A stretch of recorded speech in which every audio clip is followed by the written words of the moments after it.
Господин полковник, я что-то... Меня так, вид, напишите! 我的呀，让我安静点，我现在不能帮你们。 Destiny was grown.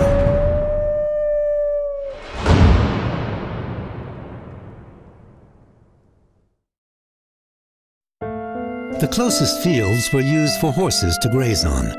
There were no real closed stables. Instead, there were spacious shelters with one's back to the stronger winds and hay distributors for the winter. The group of 5 or 6 horses were protected from wolves by big sheepdogs who lived near the shelters. These dogs had been placed there as youngsters and were convinced that the horses were members of their family. Perhaps they thought that they themselves were just a different breed of horse. The first field to the left facing the gate was Fire's, which he shared with Presto. Presto was a black trotter with white hooves.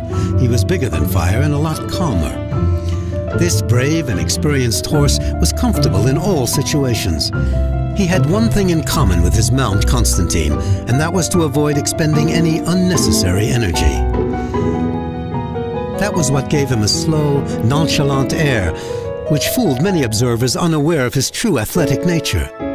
Presto could trot or gallop almost indefinitely, but only if he was motivated or if it was necessary. Racing Fire meant total motivation, and you could feel when he raced against Fire that he merited his companion's name. His acceleration was good, but not half as impressive as his phenomenal speed. Presto was transformed into a racehorse with the forest as his racetrack.